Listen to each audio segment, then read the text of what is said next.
할렐루야. 오늘도 하나님의 은혜를 사모하면서 이 자리에 오신 여러분들을 환영하고 축복하겠습니다. 다 함께 고백하면서 찬양하도록 하겠습니다.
하나님께 영광의 박수 올려드리겠습니다. 다 함께 고백하시면서 찬양하도록 하겠습니다.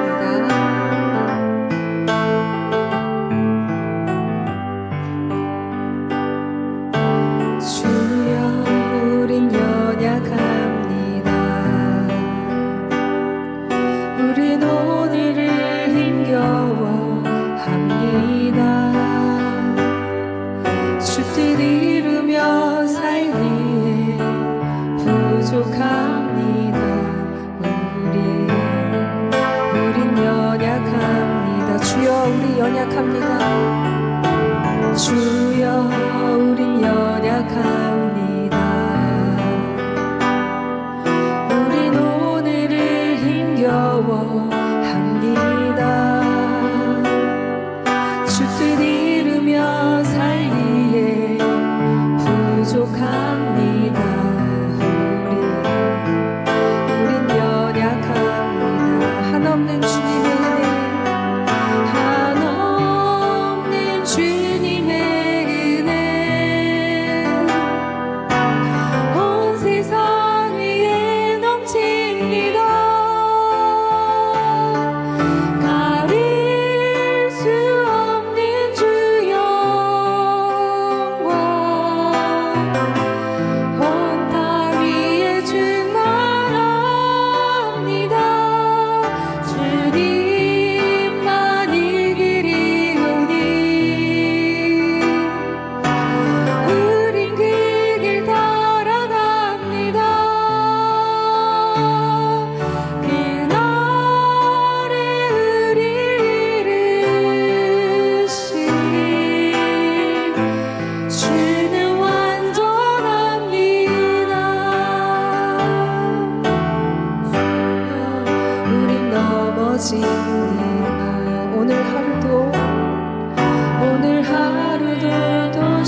네, 반갑습니다. 오늘 수요 예배에 오신 여러분 한 분 한 분들을 주의 이름으로 축복하고 환영합니다. 우리 옆 사람에게 손을 내밀어 우리 축복송 드리겠습니다.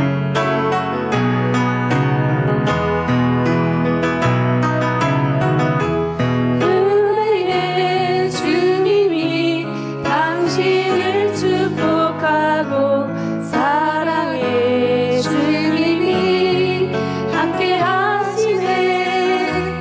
은혜의 주님이 당신을 축복하고 사랑의 주님이 함께 하시네.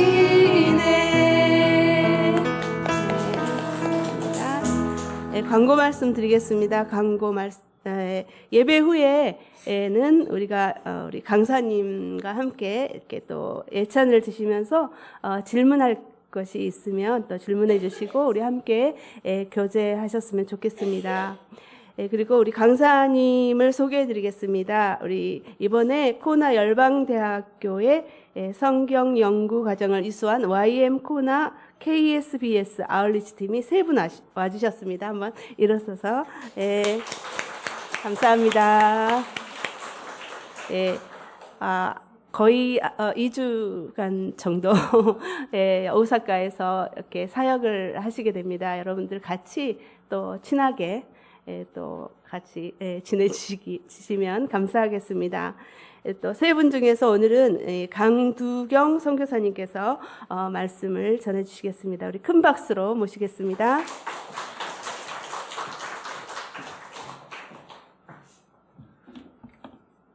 네, 기도하고 시작하겠습니다. 참 좋으신 아버지 감사합니다. 이렇게 또 귀한 하루를 허락하게 하시고 또 오사카 온누리 교회에 또 귀한 생명의 말씀을 또 함께 나눌 수 있는 시간을 더해 주심에 감사합니다.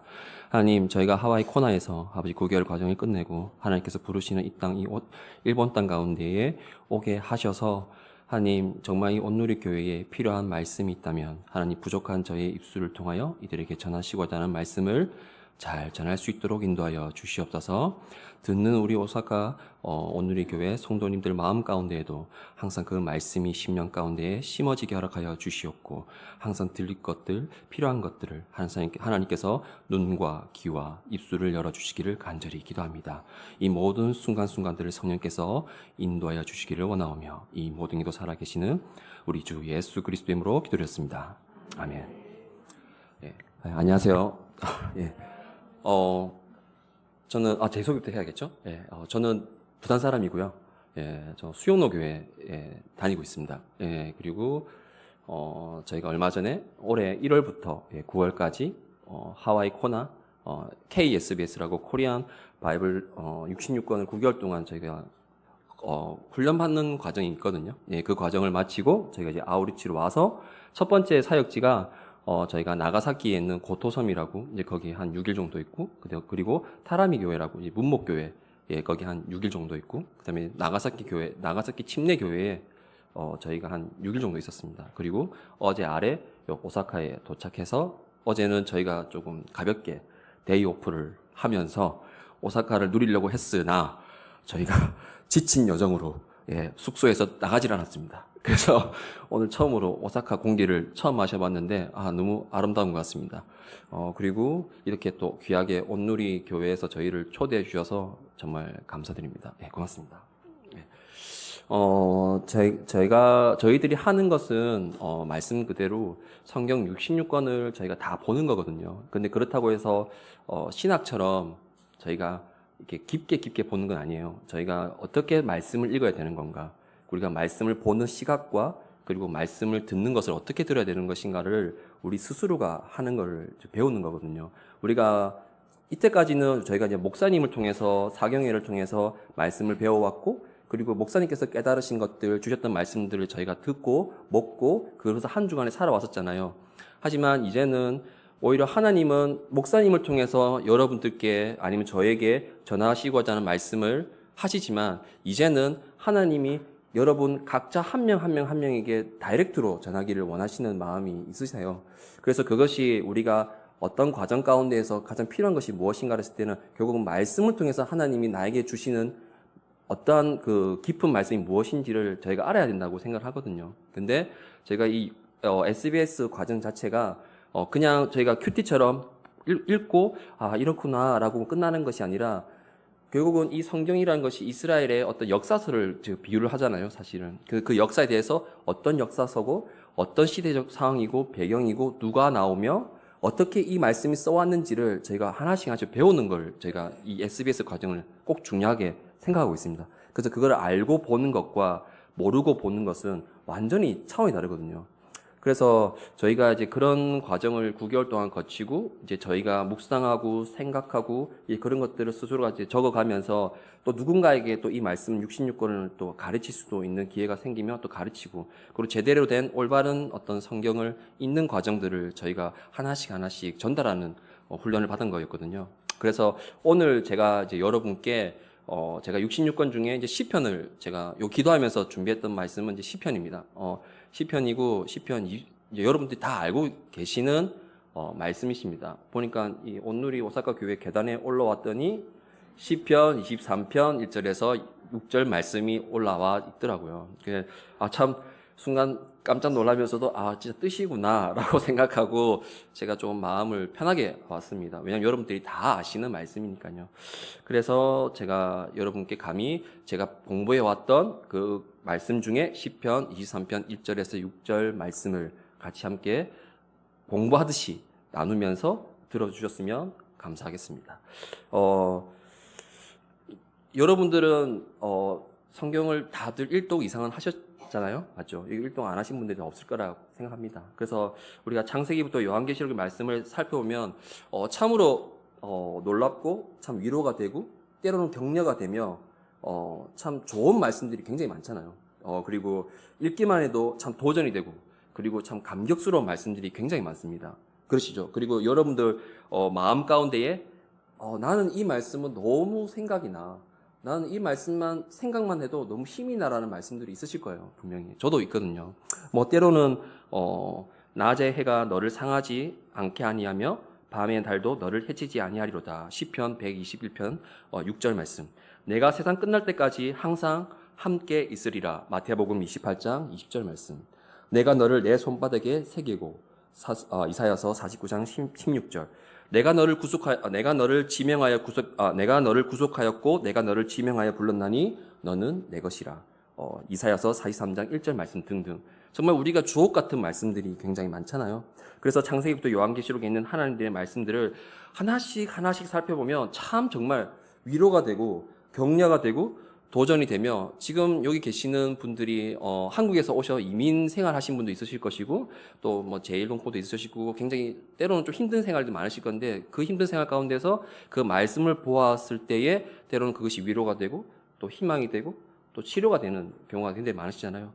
그래서 그만큼 창세기부터 요한계시록까지 하나님이 하신 일들, 예수님께서 하신 일들 정말 살펴보면 또 그런 기적과 표적들이 굉장히 많잖아요. 내 삶에는 그런 게 잘 없는데 어떻게 성경에는 하나님이 하신 일들, 예수님이 하신 일들 이렇게 명확하게 나와 있을까?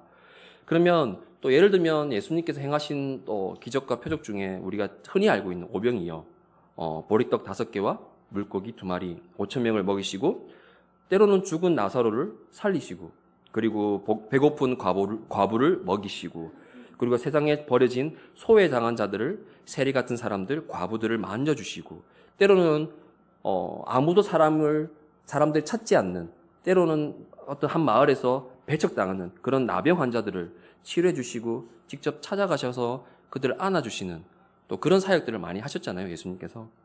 정말 그런 말씀을 볼 때마다 나는 할 수는 없지만 그런 어떤 예수님께서 행하셨던 것들, 제자들이 행했던 것들을 읽기만 해도 참 위로가 되고 참 격려가 되긴 합니다. 근데 참 아이러니하게도 왜 우리는 그걸 읽지만 우리의 삶 가운데는 평안함이 없을까요? 왜 없을까요? 그렇게 말씀은 진리이자 성경은 하나님의 생명의 말씀이라고 하는데 정작 내 삶 가운데는 왜 우리들의 삶 가운데는 평안함이 없을까요? 그냥 말씀이 우리 삶 안에 그냥 평안함이 아닌 어떤 한 책의 좋은 글귀, 아니면 어떤 명언지. 요즘 서적이 굉장히 많잖아요, 사람들. 그런 감동시킨 책들이 많은 것 중에 하나인가요? 혹시 그 성경이라는 이 말씀책이? 그냥 그리스도인들이 그냥 다른 걸 못 보니까 그냥 내 마음을 편안시키기 위해서, 그냥 내 마음을 안리하기 위해서 그냥 단순히 있는 그런 책들일까요? 우리가 그것이 아니라고 알면서도 때로는 성경을 많이 외우시는 구절도 많으시잖아요. 그럼에도 불구하고 왜 내 삶 가운데는 매일매일 평안함이 없을까요? 365일 중에 좋은 일이 10번 있으면 나머지 355일은 힘든 일이 굉장히 많고, 아니면 그냥 아무 생각 없이 살아가는 경우가 굉장히 많잖아요. 왜 그럴까요? 왜 우리는 365일 동안 매일 기쁠 수가 없을까요? 왜 평안함이 없을까요? 그래서 우리가 한번 고민을 해봤으면 좋겠습니다. 왜 늘 두려울까요? 왜 우리는 우리 삶 가운데 만족함이 없을까요? 그리고 우리 안에 그 두려움도 없고 평안함도 없고, 내 주위의 사람들 잠시 만나도 잠시의 기쁨은 있지만 돌아오면 너무 허무해요. 제가 수영로 교회 다닐 때 목자라는 어떤 직분을 섬기고 있었거든요. 저희 마을에는 한 50명의 마을원들이 있습니다. 이게 예배를 드리면 저희가 예배를 총 4번을 드리거든요. 일주일에 오면 대예배 한 번, 청년부 예배 한 번, 청년부 연합 예배 한 번, 마을 예배를 한 번 드려요. 근데 저희가 예배가 워낙 많잖아요. 그럼 은혜가 다 받아야 될 부분들이 있고 다 은혜가 충만해야 되거든요. 근데 분명히 좋게 받아갔어요. 4번을 다. 근데 월요일 되면 본문 말씀 몰라요. 주제도 몰라요. 생각이 안 나요. 목자님 너무 힘들어요. 저는 왜 그런지 모르겠어요. 야, 담임 목사님이 이렇게 얘기하셨잖아. 전 생각이 안 나는데요. 저희가 사실 하루의 삶을 살아가는 이유가 어쩌면 그런 말씀들을 공급받고 한 주에 살아가는 힘을 가는 건데, 정작 그걸 하루 만에, 아니 몇 시간 만에, 아니 눈 맞다고 딱 떴는데 생각이 안 나요. 그게 말씀에 힘이 있는 걸까요? 말씀이 잘못된 건가요? 아니면 저희가 잘못된 건가요? 이걸 잘못됐다고 말하기에는 좀 그렇지만, 그것이 어쩌면 계속해서 유지하다 보니까 우리 안에 평안함이 없는 것이 자연스럽게 나오는 것 같습니다. 그냥 뭔가 문제가 있는 건 아닌 것 같습니다. 그냥 자연스러운 것 같습니다. 우리가 평안함이 없는 것은. 그래서 제가 우리가 느꼈던 것들을 다시 한번 생각해 보면서 제가 오늘 가져온 본문 말씀 10편 23편 1절에서 6절 말씀을 함께 나누면서 다시 한번 생각을 해보는 시간을 가져보았으면 좋겠습니다. 우리가 읽었던 시편 23편은 많은 그리스도인들이 정말 좋아하는 시편 중에 하나입니다. 정말 유명하죠. 특히 23편 1절은 남녀노소 어른 아이 할 것 없이 다 좋아합니다. 여호와는 나의 목자신 내게 부족함이 없으리로다. 정말 기가 막힌 고백 아닌가요? 이게 누가 쓰신지 아시죠? 네, 다윗이 썼습니다. 하나님께서 왕 중의 왕이요 나의 아들이자 아들인, 누구도 이 다윗만큼 하신 사람이 없다고 말할 정도의 칭송받는 자, 그의 고백이 23편 1절 말씀, 여호와는 내가 목자시니 내게 부족함이 없으리로다. 어떻게 하면 이런 고백이 나올 수 있을까요? 다윗의 삶은 구약 시대에 거의 정말 인생의 정말 힘든 여정을 다 거쳐왔을 겁니다. 정말로. 그럼에도 불구하고 이 고백을 하게 됩니다. 다윗이 어떻게 생활했는지는 굳이 물어보지 않고 그냥 말씀만 봐도 어떻게 살아왔는지를 알 수가 있습니다. 2절에 보시면 그가 나를 푸른 풀밭에 누이시며 쉴만한 물가에 인도하신도다. 그리고 3절에는 내 영혼을 소생시키시고 자기 이름을 위하여 의의 길로 인도하시도다. 그 다음 구절이 정말 더 놀라운 구절입니다. 내가 사망의 음침한 골짜기로 다닐지라도 해를 두려워하지 않는다는 것은 주의 지팡이와 막대기가 나를 지키시고 보호하십니다. 그리고 5절에는 주께서 내 원수의 목전에서 내게 상을 차려 주신다고 고백합니다. 근데 여기서 그 상이라는 뜻이 있어요. 상이라는 단어가 있습니다. 그 상이 혹시 무엇인지 아세요? 그냥 일반 트로피를 얘기를 할까요? 아닙니다. 이 상은 밥상을 놓이는 그 상을 얘기하는 겁니다. 그러니까 원수 앞에 그냥 내 밥상을 차려놓고 있는 겁니다. 예. 여러분들은 꼴보기 싫은 사람들 앞에서 밥을 먹을 수 있을까요? 편하게. 진짜 왼수 같은 사람 내 옆에 앉아놓고 밥을 먹을 수 있을까요? 옆에 함께 있기도 싫잖아요. 같이 숨쉬기도 싫잖아요. 저도 그랬거든요. 저 목자 때도 너무 말을 너무 안 듣는 영혼이 있었는데 나이도 저보다 좀 어리긴 했지만 너무 청개구리 같은 거예요. 근데 이 친구랑 같이 밥을 먹는데 제가 아론이 워낙 많으니까 제일 뽑겨서 먹는데 저는 이 친구를 정말 안 걸렸으면 좋겠는데 딱 걸린 거예요. 그것도 한 달 내내 너무 밥 먹기가 싫은 거예요. 그래서 저는 먹는 척하면서 먹는 둥 마는 둥 내가 뭐 물어보면 그래 다 먹었니? 가자 이제 우리 계속 가는. 그만큼 진짜 꼴보기 싫은 사람 먹기도 힘든데 하물며 다윗은 고백 자체가 원수 앞에 차려진 그 밥상 앞에 먹을 수 있다는 거예요. 그것도 편하게. 정말 내 잔이 넘치고 내 평생에 선하시고 인자하심이 반드시 나를 따르리니 내가 여호와의 집에 영원히 살리로다라는 마지막 6절 9절에 딱 마무리를 짓는 거예요. 다윗은. 시작도 여호와는 나의 목자시니 내가 부족함이 없으리로라 시작해서 마지막 끝에는 영원히 함께 살겠다고 얘기를 하는 거예요. 그럼 그 중간에 원수도 있고 힘든 것도 있고 근데 그게 다 문제가 되지 않았다는 거예요. 다윗 앞에서는. 근데 왜 그럴까요? 다윗은 저희랑 같은 사람이 아닌가요? 뭐 다윗은 선택받았기 때문에 뭐 예수님의 뭐 조상이기 때문에 특별한 능력을 가진가요? 그렇다면 다윗의 인생은 그렇게 꼬이면 안 되겠죠. 탄탄대로로 가야겠죠. 굳이 그렇게 왕의 기르심을 부어받았는데 16년 뒤에 왕으로 올라갑니다. 기르심을 부음받았는데. 그렇지만 사울은 기르심을 받자마자 바로 왕이 되거든요. 근데 사울은 결국은 하나님이 왕의 자리를 내려놓게 하십니다. 강제적으로. 근데 다윗은 기름 부으심을 받자마자 바로 된 것이 아니라 16년 뒤에 왕으로 세워진데 그 16년 동안 얼마나 많은 일이 있었습니까? 정말 사울에게 쫓기고 또 쫓기고 또 쫓기고 또 쫓기며 죽을 뻔한 목숨을 몇 번이나 하나님이 구해주시고 그럴 때마다 사실 입에서 욕이 나오지 않을까. 원망할 법도 한데 사실은 하나님을 버릴 법한데도 이 시편에 그런 16년 동안 힘든 그 과정에 어떤 자신의 감정을 시편에 써놓았잖아요. 근데 그 중에 가장 기가 막힌 시편 중에 하나가 23편 1절에서 6절 말씀이거든요. 어떻게 그런 고백이 나올까요? 우리가 만약 그 시대로 돌아가서 그렇게 살아가라고 한다면 과연 살 수 있을까요? 저는 어렵다고 저는 생각합니다. 제 스스로는.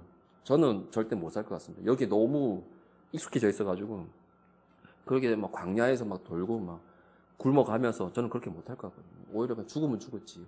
근데 다윗은 그렇지 않거든요. 우리보다 더 환경과 어려움이 힘든데 그렇게 이겨내면서 끝까지 나아갑니다. 그러면서 하나님을 오히려 찬양합니다. 오히려.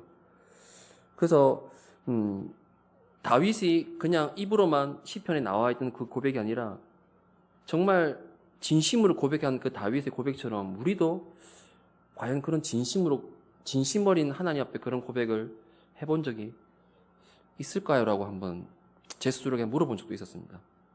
그냥 좋은 거 받을 때는 하나님 너무 감사합니다. 제가 필요했던 거였어요. 아니 정말 기가 막힌 타이밍. 나이스샷 막 이렇게 했는데 정작 힘들 때는 왜 안 주십니까? 저 언제까지 버텨야 됩니까? 정말 하나님 정말 살아 계십니까? 저는 꼭 이걸 해야 되는데 저는 이 돈이 필요한데 저는 꼭 가야 되는데 근데 응답을 안 하십니다. 그게 못 버팁니다. 정말. 네. 좀 그런 게 좀 있더라고요. 네. 근데 여러분께서 이제 이 시편 23편의 그 다윗의 고백에 굉장히 어떤 큰 의미들이 몇 가지가 있습니다. 이제 그 중에서 하나를 같이 보겠습니다. 시편 23편 푸는 열쇠가 딱 있습니다. 혹시 그것이 무엇인지 아세요? 1절에서 6절 말씀. 짧지만 뭐가 있지? 뭐가 감춰져 있는 거야 도대체? 이 말씀에는 어떤 게 숨겨져 있는 거야? 라고 생각할 수 있습니다. 그 푸는 열쇠는 그 우리의 마음 가운데 왜 다윗은 이런 고백을 할 수 있는가? 라는 그 푸는 열쇠는 딱 1절입니다. 우리가 알고 있는 딱 1절입니다. 여호와는 나의 목자시니. 여호와가 나의 목자라는 사실이 믿어지면 사망의 골짜기에 있어도 평안합니다.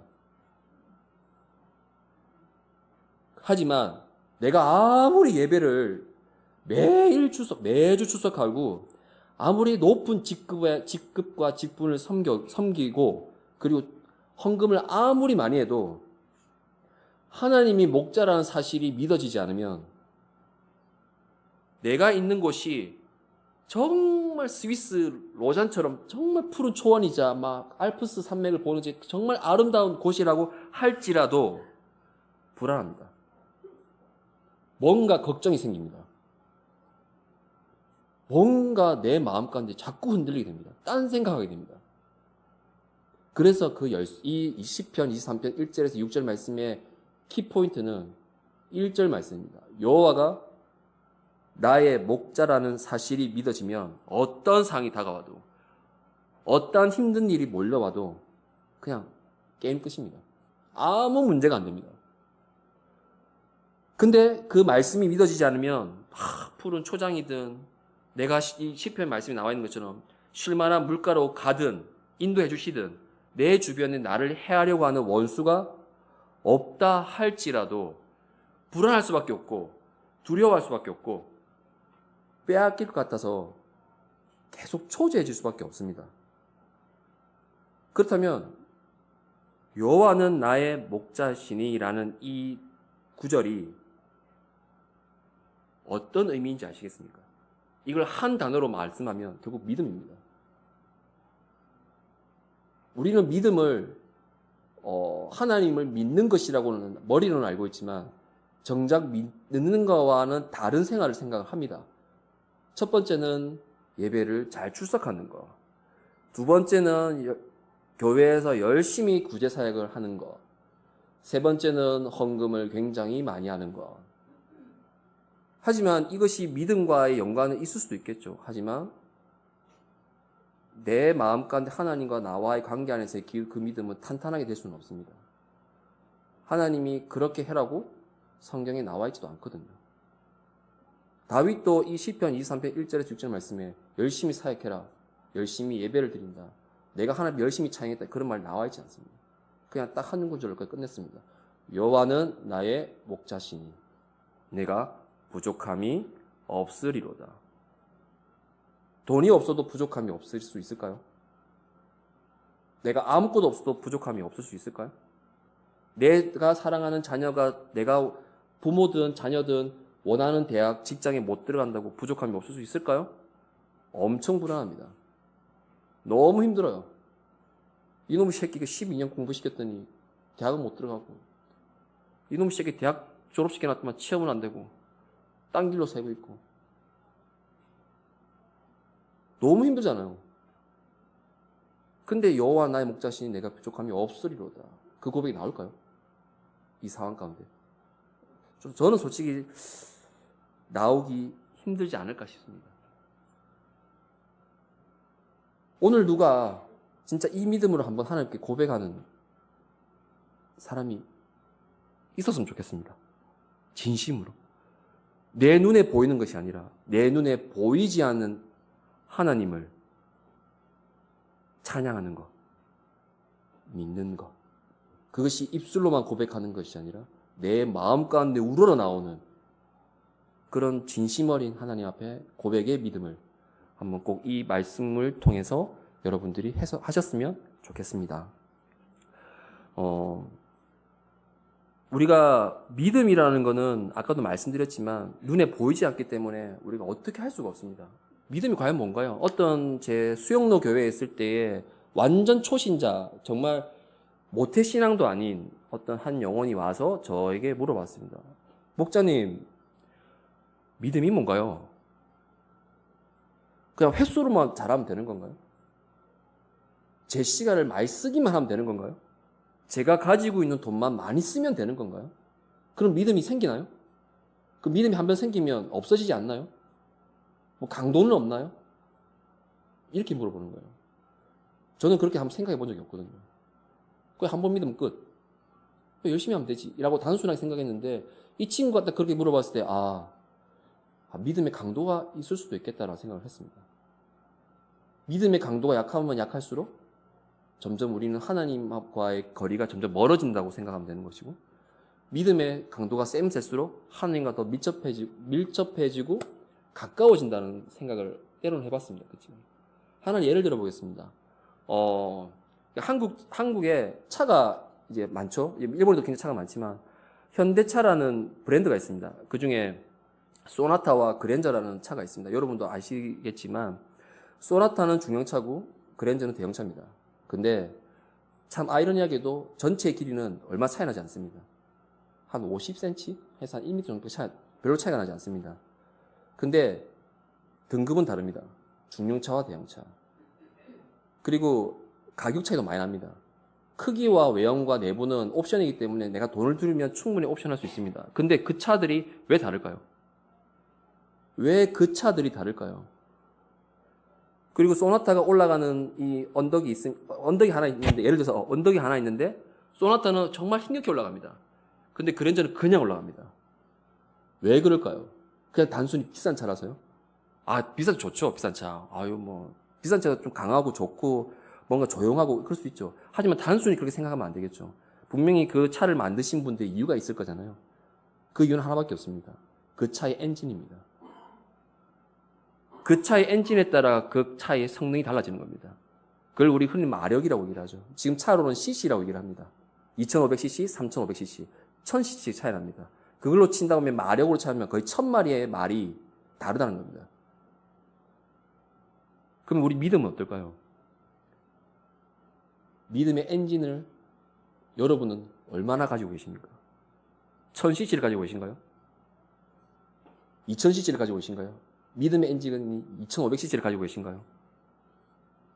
결국은 믿음의 엔진이 중요한 겁니다. 내가 얼마나 믿음 갖고 있는가. 그렇기 때문에 우리가 정말 속고 있는 게 있습니다. 신앙생활 하면서. 내 삶이 진짜 힘들어. 야, 네 삶 별거 아니야. 나는 이렇게 했어. 나 죽는 줄 알았어, 나 진짜. 아무도 나를 이해 못해. 네가 내 얘기를 해봤어? 넌 감당도 못할 거야. 너는 감당도 못할 거야. 진짜 내가 세상에서 제일 불쌍한 사람이야. 하지만 여러분, 절대 그 말에 속지 마십시오. 사람의 삶의 무게는 다 똑같습니다. 누가 힘들고 누가 어렵고 그거는 그 사람의 상황이 다를 뿐이지 사람이 힘든 건 다 똑같습니다. 예를 들어 그런 게 있습니다. 대한민국 남자들은 군대를 갑니다. 육군이 있고요. 해병대가 있고요. 특수부대가 있고요. 심지어 옛날에는 방위라고 표현했지만 지금 공익근무원이라는 게 있습니다. 다 힘듭니다. 근데 특수부대 나온 사람은 공익들한테 야, 너는 집에 출퇴근해서 뭐가 힘드니? 나는 죽을 것 같아, 진짜, 막. 육군이 막 누구한테 얘기해도, 야, 너 이거 한번 들어봤어? 이거 얼마나 무거운지 아니? 너 진짜 아무것도 아니야? 막 이렇게 서로 비난합니다. 그런데, 특수부대 사람들도 막상 공익요원이 했던 그 일을 하면 힘듭니다. 네. 안 해봤기 때문에 모르는 겁니다. 서로 간에. 그렇기 때문에, 모든 사람의 삶의 무게는 다 똑같습니다. 누가 높고 누구 낮은 건 아무 문제가 되지 않습니다. 세상에 언덕이 없는 길이 어디 있겠습니까? 우리 삶 가운데. 여기에 언덕 없이 살아보신 분 있으십니까? 아무런 굴곡 없이 인생을 그냥 평탄대로, 탄탄대로처럼 이렇게 지금 정말 그냥 달리기만 했던 사람도 있으십니까? 저는 그런 분 없다고 생각합니다. 모두가 굴곡이 있다고 저는 생각합니다. 언덕이 없는 삶이 어디 있겠습니까? 환란 없는 인생이 어디 있겠습니까? 진짜 그 말씀에 속지 마십시오. 누군가가 얘기해도 그 말에 흔들리지 마십시오. 그리고 내가 그거를 누군가에게 말하고 싶어도 절대 말하지 마십시오. 어떤 한 영혼, 저희 청년부에 그런 친구도 있었습니다. 그 친구 진짜 그냥 누가 봐도 제가 봤을 때는 개인적으로 봤을 때 좀 힘들게 살긴 했지만 좀 그 스스로가 좀 약간 부정적인 어떤 말들을 많이 하면서 살아온 친구가 있었습니다. 그 친구랑 이렇게 소그룹 모임을 하면 이렇게 다른 친구들이 이제 이런저런 얘기를 하고, 뭐 희망적인 얘기를 하고, 하나님 만난 얘기를 하면 이 친구가 항상 하는 얘기가 있습니다. 내가 제일 힘들어. 진짜 정말. 너는 부모라도 잘 만났지. 너는 그래도 지금 부모님이 잘 사시니까, 부모가 계시니까 물려줄 유산이라도 있지. 나는 없어. 아무도 나를 그렇게 해준 사람이 없어. 유산 받을 것도 없어. 난 부모가 잘나지도 않았어. 근데 그 말에 속지 마십시오. 정말 사람의 무게는 다 똑같습니다. 결국 그 차이는 믿음의 엔진입니다. 제가 아는 대학부 애들 중에 20살, 22살 친구가 있는데 그 친구가 어머님이 암으로 돌아가시고 1년 뒤에 아버님이 교통사고로 돌아가셨습니다. 그리고 그 친구가 대학을 휴학하고 열심히 일을 했습니다. 그리고 심지어 동생이 3명이나 있었습니다. 가장이죠, 사실은. 소년 가장이죠. 근데 그 친구 표정은 정말 헬마 같습니다. 모르겠습니다. 겉으로 표현을 그렇게 하고 있는 건 잘 모르겠는데 항상 헬마 같습니다. 항상 교회에 오면 사람을 챙깁니다. 왔어 막 안아주고 기도해주고. 제가 그 친구를 바라보면서 야 너는 괜찮니? 이렇게 해도 형 뭐가 문제예요? 뭐 제가 불쌍해 보여요? 저 불쌍하지 않아요. 저 너무 행복해요. 왜 형이 저를 그렇게 불쌍하게 보는지 모르겠어요. 라고 얘기하더라고요. 그러면 딱 한마디 하더라고요. 하나님 계시잖아요. 하나님 저를 지켜주시잖아요. 저는 딱 그 말한테 기도 제대로 맞았습니다. 맨날 어떤 사람은 언덕을 만나면 나자빠지고, 저도 마찬가지예요. 나자빠지고, 세상 원망하고, 저도 사실 저는 저 혼자 믿습니다. 저희 집은 불교 집안이고, 저 혼자 1세대 믿음인데, 부모님을 저도 저주할 때가 있습니다. 남들은 모태신앙이고, 부모의 기도를 받으면서 성장하는데, 저는 부모의 핍박을 7년 동안 받아가면서, 정말 힘들었습니다. 막 그렇게 저주할 때도 있었고요. 참 내가 때로는 아까 제가 말했던 불명불평했었던 그 친구처럼 부모를 잘못 만나서 내가 이 모양 일꼴이야. 그리고 막 가난한 가정에 태어나지만 않았어도, 빚을 지지만 않았어도, 엄마가 빨리 죽지만 않았어도, 장애만 없었어도, 이런 생각들은 아무 의미가 없습니다. 그냥 오히려 저 스스로를 그냥 갉아먹는 것 같습니다. 진짜 중요한 건 언덕이 아닙니다, 여러분. 내 주위에 보이는 상황이 아닙니다. 그 상황은 아무런 의미가 없습니다. 바로 믿음의 엔진입니다. 우리가 언덕을 만나기만 하면 쓰러지고 정말 포기하고 싶고, 그리고 가족들이나 사랑하는 가족들이나 또 교회에서 만난 우리 지인들, 또 친구들, 선후배들, 때로는 세상의 친구들 등등, 원망하지 않는 것이 아니라 이제는 믿음을 강하게 키워서 그 언덕을 한번 넘어가야지 않겠습니까? 잠시 주춤하더라도, 주춤할 수는 있습니다. 주춤 안 할 수가 없죠, 사실은. 하지만 주춤했지만 다시 한번 힘을 받아서 탁 올라갈 수 있는 그 힘이 필요하지 않겠습니까? 언제까지 주저앉고 나 못 가겠어, 이제 그냥 내려와야 되겠어, 이렇게 수없이 반복을 하는 게 우리의 삶 가운데, 하나님께 허락하신 이 시간 가운데에 너무 아깝지 않으세요? 다윗은 그걸 알지 않았을까 생각합니다. 누군가는 다윗은 그 16년이 우리가 봤을 때는 정말 힘들었겠다, 정말 때려치우고 싶었겠다라고 생각할 수도 있습니다. 저 입장에서는 다윗을 보았을 때. 하지만 다윗은 그렇게 생각 안 할 수도 있습니다. 왜냐하면 우리는 추측이지만 말씀의 시편을 보면, 다윗의 고백을 보면 이 16년은 상황은 힘들었지만 마음은 평안했을 겁니다. 시간이 굉장히 빨리 갔을 겁니다. 근데 또 이런 친구들이 있습니다. 그냥 주님 다 때려치우고요, 하나님 그냥 저는 편하게 힘들지 않게 그냥 평지에 다닐게요. 평지에. 네. 좋은 게 좋은 거라고 그냥 평지에 다닐게요. 그냥 저 언덕 같은 저에게 고난을 주지 마시고 평범하게 살아갈 수 있도록 그냥 평지만 가게 해주십시오. 라고 기도하는 사람도 있습니다. 제 청년 중에도 굉장히 많았습니다. 주님, 저한테 축복은 많이 안 주셔도 되니까 언덕만 안 올라가게 해주십시오. 저는 도저히 이 고통은 못 받겠습니다. 라고 말하는 친구들이 생각보다 많습니다. 그래서 흔히 말하는 우린 그 친구들을 가늘고 길게 가는 친구들을 얘기합니다. 예. 제가 하나 예를 들자면, 세계에는 엄청 많은 아름다운 나라들이 있습니다. 하와이도 제가 하와이 빅아일랜드라는 곳에 있었거든요. 코나라는 곳에. 약간 시골 같은 동네인데, 하나의 어떤 정책 중에 하나가 자연 친화적입니다. 웬만하면 개발을 하지 않습니다. 그 자연을 보호하기 위해서. 그래서 굉장히 아름답습니다. 정말 아름답습니다. 근데 한국에도 이거 못지않게 정말 아름다운 곳이 있습니다. 정말 많습니다. 우리가 가보지 않는 곳들. 그 중에 제가 굉장히 많이 인상 깊었던 것 중에 하나가 한라산이었습니다. 제주도의 한라산이 그렇게 아름답습니다. 봄, 여름, 가을, 겨울 다 다릅니다. 특히 겨울에는 정말 기가 막힙니다.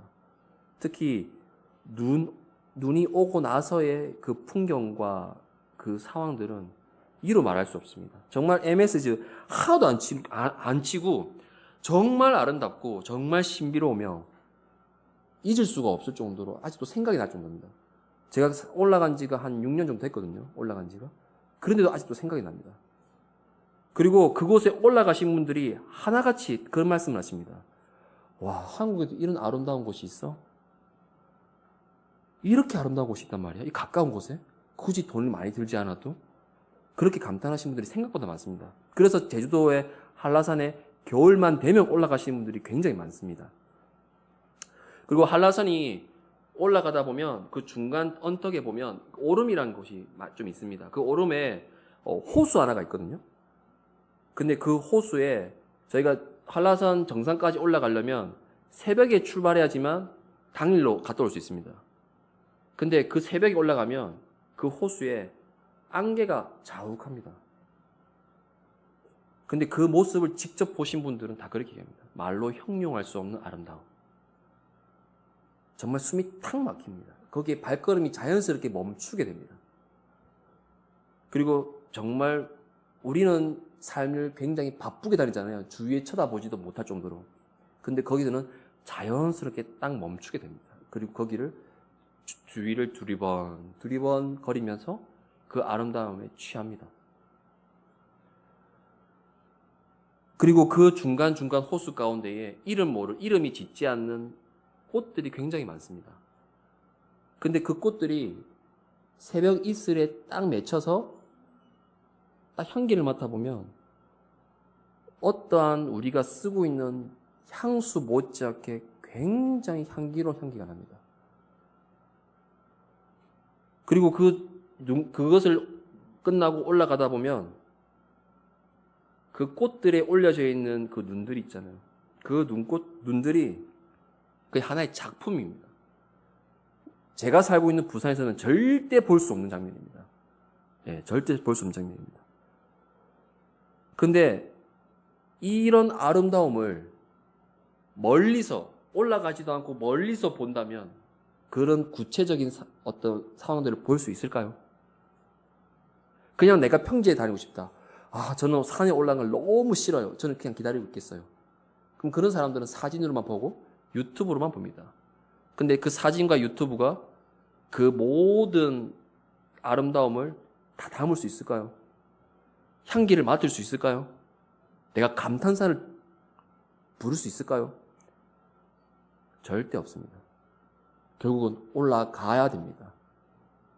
그거를 맡아보고 싶다면, 내가 그것을 직접 내 눈으로 보고 싶다면 올라가셔야 됩니다. 여러분, 언제까지 목사님께서 전해주시는 말씀에만 만족하시겠습니까? 언제까지 선교사님들께서 행하셨던 그런 귀한 사역들의 간증들에 감동하시고 우시고 은혜 받고 잘못됐다는 건 절대 아닙니다. 하지만 내가 받은 것이 아니기 때문에 그 은혜가 그렇게 오래가지 않습니다. 생각보다요. 여러분, 이제는 그러지 마십시오. 이제는 여러분 스스로가 직접적으로 하나님과 만나면서 그 맛을 직접 보셔야 됩니다. 편한 건 없습니다. 그 은혜와 성령의 충만함은 거저 주시는 게 아닙니다. 다윗이 이렇게 고백했던 것은 16년이라는 시간을 보냈던 겁니다. 만약에 다윗이 사울처럼 자기 멋대로 자기 편한 대로 행했다면 저런 고백은 절대 나올 수가 없습니다. 우리가 평지로만 걷는다면 절대 이런 내 마음의 진심으로 우러나오는 말씀은, 고백은 나올 수가 없습니다. 하나님만 만나기만 하면 끝입니다. 다른 건 아무것도 없습니다. 너무 심플하지 않나요? 만나기만 하면 끝이랍니다. 근데 교회에 와야지만 만날 수 있나요? 여러분들의 하나님은 교회에만 계시나요? 그건 아니시잖아요. 여러분의 가정에도 계시고, 여러분의 회사에도 계시고, 식당에도 계시잖아요. 근데 왜 자꾸 교회에서만 찾으시나요? 아무리 사망의 음침한 골짜기를 다닐지라도 내 생명을 노리는 원수가 내 코앞에, 내 눈앞에 있을지라도 내 주 하나님이 내 목자가 되신다고 믿기만 하면 끝입니다. 그 원수는 내 눈에 보이지 않습니다. 그러나 아무리 나를 해하는 사람이 없더라도, 돈 걱정이 없더라도, 아무 걱정이 없더라도 불안하다면 그것은 결국 믿음의 차이입니다. 이 불안한 사람들 믿음이 없는 걸까요? 아닙니다. 있습니다. 확실히 있습니다. 근데 어떤 상황에도 흔들리지 않는 그 믿음도 믿음이 있는 거잖아요. 그럼 결국 그 차이는 믿음의 엔진 차이입니다. 누가 그 믿음의 엔진을 계속해서 세워서 그 언덕을 한번 올라가 보시겠습니까? 시편 34편 8절에 이런 말씀이 있습니다. 너희는 여호와의 선하심을 맛보아 알지어다 라고 말하고 있습니다. 이 말씀도 다윗이 고백한 겁니다. 이제는 누군가를 통해서 하나님을 듣고 느끼고 하는 것이 아니라 이제는 내가 직접 하나님을 만날 때입니다. 내 하나님을 직접 맛보면 됩니다. 아무것도 없습니다. 헌금을 많이 하든 예배를 많이 드리든 내가 누군가를 위해 헌신하고 수고하고 구제를 하든 그것도 맞지만 그것보다 더 단순한 거는 굉장히 심플한 거는 하나님을 맛보아 보면 됩니다. 너무 심플하지 않은가요? 내 하나님, 내 여호와, 내 목자라는 것을 믿기만 하면 끝입니다. 아무리 사망의 음침한 골짜기에 내가 서 있어도 전혀 무섭지 않습니다. 23편 4절에 사망의 음침한 골짜기로라 된 그 문장이 히브리어 원문으로는 짤마 베트라는 단어입니다. 히브리어로. 이 단어는 지금 우리가 읽고 있는 한국 개역개정에는 직역이 아니라 히브리어를 원문을 직역을 한 것이 아니라 어역을 한 겁니다. 그래서 조금 쉽게 풀어놓은 겁니다. 근데 원래 이 히브리어의 짤마 베트라는 이 원문은 깊은 어둠이라는 뜻입니다. 한 치 앞도 보이지 않는 완전한 어둠. 지금 불을 다 끄면 우리 눈에 안 보일 정도의 완전 칠흑 같은 암흑을 얘기하는 겁니다. 그래서 우리의 인생도 어쩌면 한 치 앞도 알 수 없는 그런 짤바베트 같은 인생을 살아가고 있는지도 모르겠습니다. 지금 이 시간을 이후로 1분 뒤에, 5분 뒤에, 10분 뒤에, 1시간 뒤에, 일주일 뒤에, 한 달 뒤에, 1년 뒤에 아시는 분 혹시 있으신가요? 혹시 그런 예언의 은사를 가지시고 막 그런 거 보시는 분 있으신가요? 저는 없다고 봅니다. 거의. 아무도 알 수 없습니다. 누군가 예배를 마치고 누가 사고 날 수도 있는 거고 누군가가 어떤 집에 가다가 뭔가 어떤 소식을 들을 수도 있는 거고 아무도 우리는 알 수가 없습니다. 그만큼 우리는 짤마 베트 그런 깊은 어둠 가운데 인생을 살아가고 있습니다. 여러분 시각장애인 분들 어떻게 그렇게 걸어 다니실까요? 오로지 지팡이와 강아지에 의존합니다. 근데 그분들은 익숙하죠. 그런 어둠 가운데. 하지만 그분들한테 여쭤보면 불안하다고 얘기하십니다. 근데 정작 우리같이 이렇게 눈을 보고 있는 사람들이 눈을 감고 안대를 끼고 한번 걸어보라고 하면 걸으실 수 있으시겠습니까? 저희 수용로 교회에서 이렇게 장애우들을 이렇게 하는 부서가 따로 있습니다. 그래서 한번 일반 저희 청년들 이렇게 해가지고 어떤 행사를 했는데 시각장애인 체험을 했습니다. 저희가 진짜 주위에 아무것도 없었습니다. 넓은 평지에 다들 안대를 끼고 자 걸어봅시다. 저까지 정말 한 발자국을 뗄 수가 없었습니다. 결국 내 눈앞에 보이지 않는다는 것은 내 두려움이 자연스럽게 생깁니다.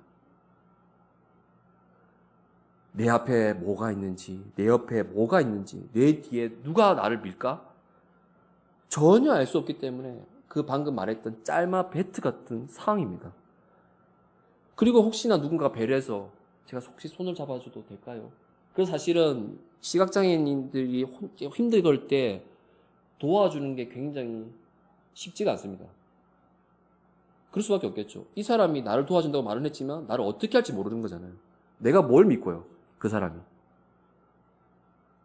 그 사람이 나를 뭘 신뢰해서 저를 믿겠습니까? 제가 아무리 얘기해도 그 사람 저를 신뢰하지 않습니다. 그만큼 내 눈앞에 아무것도 보이지 않는 것은 끝까지 편안할 수가 없습니다. 그리고 계속 그 두려움이 떠나지가 않습니다. 그런데 다윗은 시편 23편 4절을 통하여 이렇게 고백합니다. 내가 사망의 음침한 골짜기를 다닐지라도 해를 두려워하지 않는 것은 주께서 나와 함께 하시기 때문이다.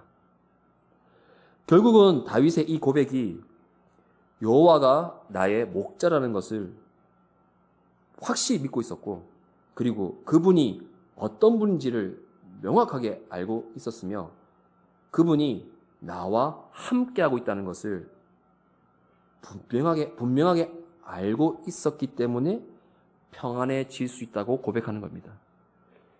그냥 눈에 보이는, 그냥 달콤한 입 벌린 말로 그냥 얘기하는 것이 아니라 진심 안에 우러나오는 고백을 했던 거였습니다. 그렇기 때문에 지금 우리가 이 현 시대에 볼 수가 있는 겁니다. 그 고백이.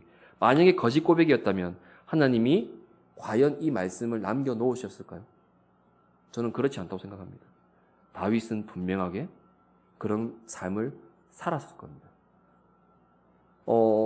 제가 아는 친한 동생 일찍 결혼해가지고 그 조카가 3명이 있는데, 그 조카 중에 한 조카가 이제 주일학교를 딱 갔는데, 이제 거기에는 학년별로 있잖아요, 이렇게. 근데 그 조카, 둘째 조카가 키가 작아요. 덩치도 왜소하고, 같은 학년에 비해서. 근데 이제 그 친구가 2학년이었고, 이제 성경 학교가 끝나면 이제 간식 같은 거 주잖아요. 그 이제 6학년짜리 이만한, 자기보다 한 2-3배 되는 형이 와가지고, 좀 이렇게, 좀, 뭐라고 해야지, 이렇게 뺏는다고 해야 되나? 예. 아이들 간식을 다 뺏어가면서, 야, 내놔. 그러니까 애는 막 주기 싫어. 자기도 먹고 싶은데, 싫어요. 막 이러는데, 진짜 조그만 게 진짜, 죽을래, 진짜. 막 이러고, 또 부산말은 굉장히 세거든요.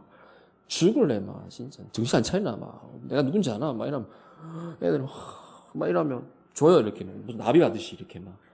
근데 그 둘째 조카는 끝까지 한 거죠. 그러니까 이제 결국은 이제 꿀밤을 맞은 거예요. 그러니까 울려고 하니까 울어. 너 울기만 해봐라. 난 죽는다 진짜. 이러니까 이러고 오다가 이제 그래 한 거예요. 그래갖고 이제 그 조카가 제 친구한테 이제 이런 거죠. 이렇게 근데 제 조카가 제 동생이, 제 아는 동생이, 그래, 어쩔 수 없다. 네가 약하잖아. 괜찮아. 또 사줄게. 이렇게 얘기한 게 아니라, 아빠가 혼내줄게. 진짜 아빠가 만나면 진짜 따끔하게 내가 한마디 할게. 그러니까 괜찮아, 울지 마. 이제 이렇게 된 거예요. 이제 그러고 나서 정말 시간이 굉장히 오래 지났습니다. 그러고 나서 이제 그 친구가 이제 자기의 둘째 아들을 주일 성교 끝나고 딱 데리러 가는데, 그 둘째 아들이 딱 그 형을 가리키면서 아빠 저 형이 나를 때렸어라고 이제 이러는 거예요. 그러니까 아빠는 또 어른이잖아요. 어른을 또 초등학생 6학년한테 너 일로 와. 너 이 새끼 이거 진짜 싸가지가 밥 말아먹었니 너? 이렇게 얘기할 수 없는 거죠. 그러니까 아빠는 조금 자기 아들을 좀 진정시키고, 또 같은 학부모잖아요, 또 심지어. 그러니까 아빠가 나중에 해줄게. 딱 이렇게 얘기했는데, 그 둘째 조카가 아빠의 말을 무시하고 뛰어가서 그 6학년 애를 발로 차고 주먹으로 등을 때리고 딱 도망오는 거예요. 아버지 뒤에 숨는 거예요. 그 아버지는 굉장히 당황했죠.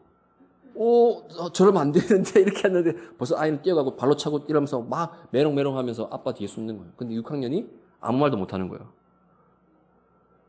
근데 그 얘기를 딱 저한테 하는 순간 어떤 생각이 들었냐면, 아이가 며칠 전만 해도 그 형한테 아무런 대꾸를 못 했거든요. 아무 말도 못 했어요. 근데 그러고 나서 조금 있다가 담대하게 가가지고 때리고 발로 차고 메롱하면서 아빠 뒤에 숨었단 말이죠. 어떻게 그렇게 할 수 있었을까요? 어떻게? 그 아이는 뭘 믿고 도대체? 결국은 자기를 지켜줄 거라고 생각했던 아빠가 있기 때문에 그렇게 생각하지 않았을까요? 나이와 덩치와 누가 봐도 힘이 다른데 그럼에도 불구하고 뭔가 다윗과 골리앗처럼 뛰어가서 때리고 메롱하고 딱 아버지 뒤에 숨는 그 애는 과연 긴장했을까요? 저는 긴장 안 했다고 생각합니다. 정말 신나게 가가지고 때렸을 겁니다. 근데 그런 신나는 마음이 왜 있었을까요? 아버지가 있었기 때문이었어요. 제가 여러분께 한 가지 질문해 드리겠습니다. 여러분께는 그런 그 조카 동생처럼 그런 믿음이 있으신가요? 내가 어렵고 힘들 때에 누군가를 봐보고 뛰어가서 의지할 수 있는 그런 믿음이 있으신가요? 전 잘 없다고 생각합니다. 잘 없다고 생각합니다. 저도 마찬가지고요. 그렇기 때문에 언덕에 올라갔다가 지치고 내려올 때도 있고 그런 훈련, 그런 상황들 계속 반복하지 않을까 생각해 봅니다. 우리가 언제까지 혼자 살아가는 것처럼 외롭게 살아가는 것처럼 참으면서 그것으로 만족하면서 사시겠습니까 도대체? 언제까지 외롭게 외톨이처럼 나 혼자 이겨내야 되고 누군가 얘기를 하면 자꾸 그 비밀이 새어가서 나를 뭔가 안 좋은 시선을 바라볼 것 같으니까 자꾸 꾹 참고 있는 언제까지 그런 삶을 살아가시겠습니까? 성경에는 제가 66권을 공부해봤는데 그 성경에는 수많은 약속들이 있습니다. 하나님이 약속하신. 여러분도 아실 겁니다. 그 언약이라고 얘기를 하죠. 그 언약들이 굉장히 많습니다. 그냥 책을 아무거나 탁 펴도 하나님이 우리에게 하신 약속들이 굉장히 많으십니다. 그리고 그 약속들이 이루어지기도 하고 이루어지고 있고 때로는 이루어질 것이라고 얘기를 하십니다. 그런데 그거를 보았던 우리는 왜 마음이 평안하지 않을까요? 정말 그것은 딱 하나밖에 없습니다. 계속해서 반복해서 말씀을 드리지만 그것은 딱 한 가지입니다. 그것이 여호와가 나의 목자라는 사실이 믿어지면 끝입니다. 진짜 아무것도 없습니다. 뭐 특별한 법이 뭡니까? 도대체 특별한 믿음을 그렇게 강하게 키우려면 어떻게 해야 됩니까? 뭔가 방법이 없습니까? 정말 심플합니다. 여호와가 나의 목자라는 것을 믿으시면 끝입니다. 다른 건 다 필요 없습니다. 예수님께서 요한복음 10장 11절에 스스로 본인을 목자라고 정의하십니다. 도대체 예수님이 말씀하시는 선한 목자는 무엇을 나타내는 걸까요?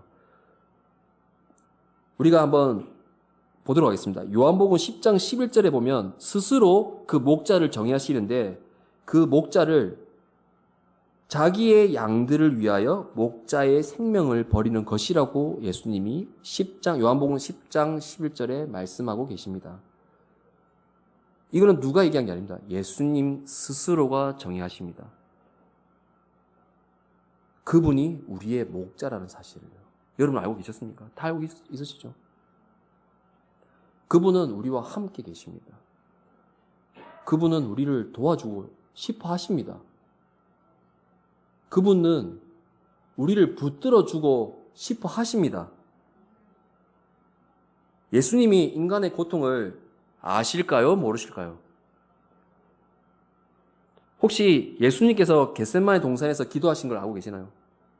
마지막 십자가에 돌아가시기 하루 전날 그 밤에 완전한 인간으로 오신 예수님이 기도를 하십니다. 겟세마네 동산에서. 하나님, 한 번만 잔을 옮기게 해 주십시오라고 합니다. 예수님은 육신의 고통도 얼마나 힘든지 참을 수 없는지도 알고 계십니다. 그리고 사람이 이 육신의 고통이 딱 왔을 때에 믿음을 버릴 수 있다는 것도 예수님은 알고 계십니다. 예수님은 배고픔을 아실까요? 모르실까요? 아십니다. 사복음서에 보면 나와 있습니다. 확실히 알고 계십니다. 그래서 사람이 배고프면 얼마나 힘든지를 예수님이 알고 계십니다. 여러분, 여기 혹시 친척, 가까운 사람, 가까운 친구나 친척, 소중한 사람한테 배신당한 사람, 배신당해본 경험이 있으신가요? 저는 사실 아직 없습니다. 저는 솔직히 얘기하자면. 근데 예수님은 배신을 당해보셨습니다. 여러분 다 아실 겁니다. 정말 누구보다 끔찍히 아끼시는 12제자 중에 2명한테 배신을 당하십니다. 직접적으로. 그것도 성경에 나와 있을 만큼. 우리가 알고 있는 흔히 가룟 유다, 예수님을 돈으로 판 가룟 유다와 그리고 베드로가 있습니다. 훗날 베드로는 성인이죠. 지금 우리 사람들 가운데 지금 로마 카톨릭 가보면 베드로를 거의 성자로 보고 있죠. 근데 그 베드로가 예수님이 끌려갈 때에 예수님과 베드로가 아이 컨택을 하게 됩니다. 딱 눈을 마주치게 됩니다. 근데 그 장면을 성경에서는 굉장히 어역해가지고 거룩하게 표현한 겁니다. 하지만 나는 저 사람을 몰라라고만 표현되어 있지 더 이상 표현하지 않습니다. 하지만 이것을 히브리어 원어로 직역해서 보면 거의 쌍욕을 한 겁니다. 그냥 예수님한테 손가락질하면서 저 개 XXX, 저 XXX 나는 모른다. 이렇게 굉장히 거친 표현을 예수님과 눈을 마주치고 예수님 얼굴 보는 앞에서 욕을 합니다. 예수님은 완전하신 하나님이시지만 완전한 인간으로 오셨습니다. 우리가 다 알고 있죠? 그러니까 이 하나님이 육신으로 완전한 인간으로 오셨지만 이 하나님이 사랑하신 이 자녀들이 육신으로 산다는 것이 얼마나 힘들고 고통스럽고 쉽지 않다는 것을 예수님이 누구보다 잘 아십니다. 왜냐하면 그걸 머리로 이해하신 분이 아니라 직접 몸소 체험을 하셨기 때문에 아실 수밖에 없는 겁니다. 아까 제가 한라산 얘기를 말씀드렸죠. 한라산을 가본 사람과 가보지 않는 사람은 전혀 알 수가 없는 것처럼 예수님이 만약에 이런 고통과 경험을 하지 않으셨다면 우리는 그냥 단순히 수많은 우상 중에 하나의 신으로 봤을 겁니다. 하지만 예수님은 다르십니다. 직접 인간으로 오셔서 직접 우리와 같이 소통하시고 그 고통과 경험을 다 해보셨습니다. 그렇기 때문에 인간이 얼마나 힘든지를 아시기 때문에 사랑으로 품으셨다고 저는 그렇게 봅니다. 여러분, 이제 다른 곳 가지 마십시오. 좋을 때만 오고 좋을 때만 찬양하고 힘들 때는 하나님 찾지 않는, 하나님께 매달리지 않는 그렇게 하지 마십시오. 예수님께 달려가십시오. 그리고 예수님께 기도하십시오. 예수님, 제가 지금 얼마나 힘든지 아십니까? 제가 지금 얼마나 당신께 섭섭한지 아세요? 제가 지금 심장이 죽을 것만큼, 심장이 찢어질 것만큼 얼마나 아픈지 아세요? 이렇게 기도를 하십시오. 그럼 예수님 뭐라고 하시겠습니까? 야, 이놈의 새끼야. 너 나 몰라? 너 나 믿어야지. 이렇게 얘기하실 것 같습니까? 네가 나를 안 믿으니까 그렇게 되는 거야. 라고 얘기하시겠습니까? 전혀 그렇지 않으십니다. 우리가 아는 예수님이라면 이렇게 얘기하지 않으셨을까요? 사랑하는 내 딸아, 내 아들아, 내가 알고 있다. 내가 너의 고통을 알아. 너가 얼마나 힘든지를 알아. 정말 중요한 것은 그 양을 위해 자기 생명을 버리시는 그 예수 그리스도께서 우리의 목자가 되신다는 것을 잊어버리면 절대 안 됩니다. 이게 믿어지면 끝입니다. 네. 누가 이 예수 그리스도께 그 믿음을 한번 드려보시겠습니까? 정말 진심으로 어떤 상황을 생각하지 않고 정말 그게 하나님 앞에, 예수님 앞에 그 믿음을 한번 드려보시겠습니까? 시편 23편 4절에 내가 사망의 음침한 골짜기를 다닐지라도 해를 두려워하지 않을 것은 주께서 나와 함께 하심이라. 이 다음 말씀을 함께 살펴보면 주의 지팡이와 막대기가 나를 안위하시나이다, 보호하십니다라고 나와 있죠. 여러분, 다윗은 왕이 되기 전에 목동 생활을 굉장히 오래 했습니다. 여러분 아시다시피 막내로 살아왔고 양치기를 계속 했던 거였죠.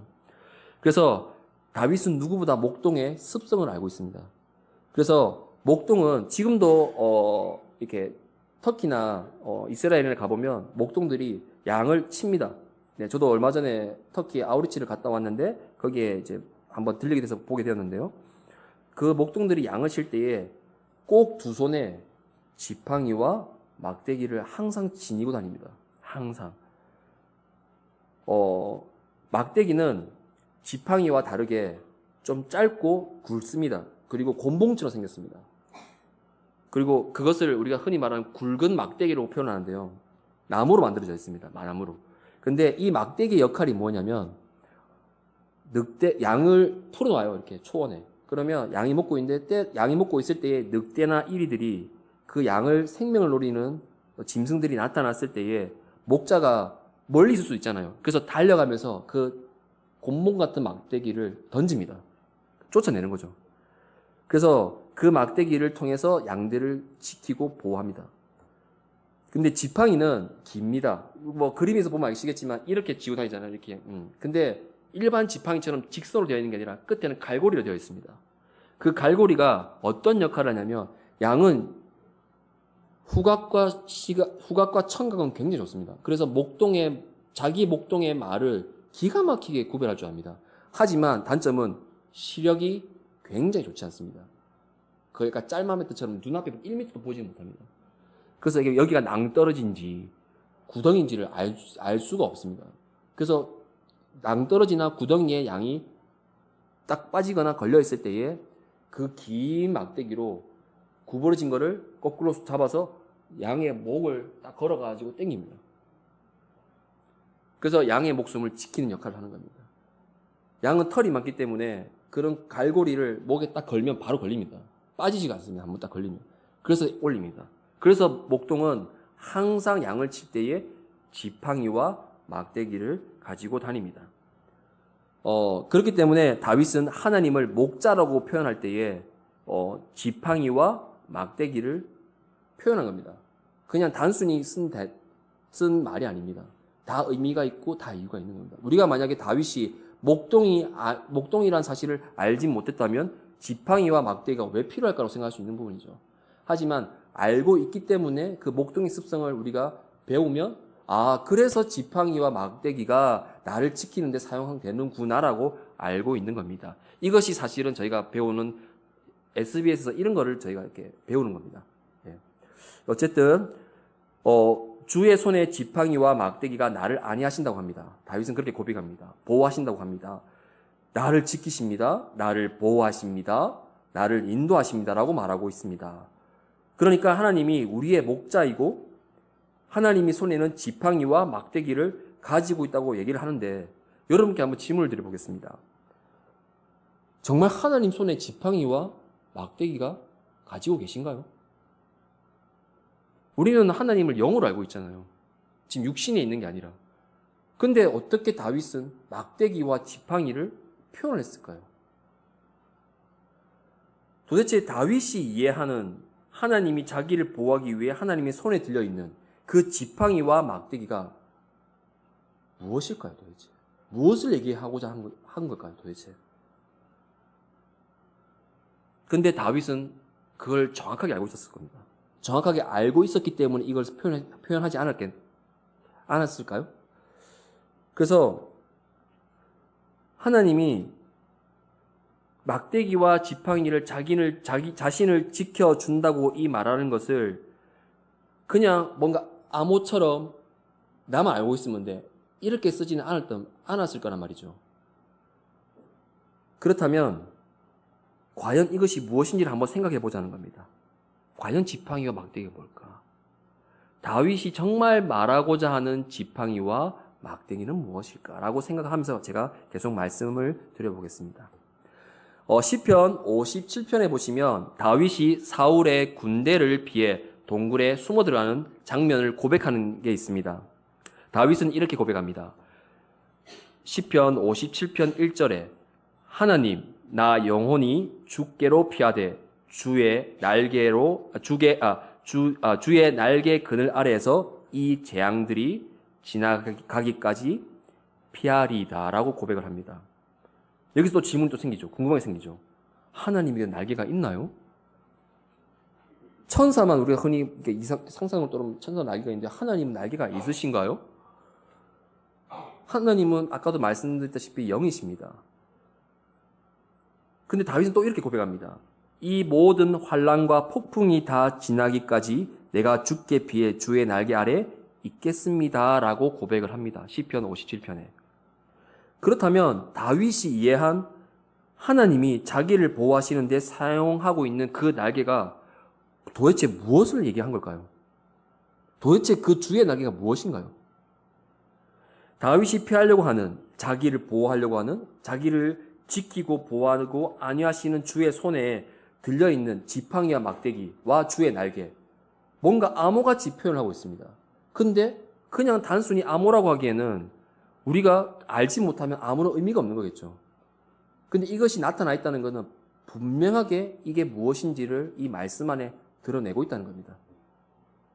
근데 이 지팡이와 막대기가 어디에 나와 있냐면 시편 23편에 나와 있습니다. 한번 보실까요? 자, 먼저 시편 23편 4절을 한번 보시겠습니다. 4절을 보시면 내가 사망의 음침한 골짜기로 다닐지라도 해를 두려워하지 않는 것은 주께서 나와 함께 하심이라. 주의 지팡이와 막대기가 나를 안위하시나이다. 5절 주께서 내 원수의 목전에서 내게 상을 차려주시고 기름을 내 머리에 부으셨으니 내 잔이 넘치나이다. 6절 다윗이 이해한 목자님이신 하나님의 손에 들리신 지팡이와 막대기가 그 6절에 언급되어 있습니다. 6절. 자, 한번 보시겠습니다. 내 평생의 선하심과 인자심이 반드시 나를 따르니 내가 여호와의 집에 영원히 살리로다. 자, 딱 읽는 순간 느낌이 딱 오셨죠?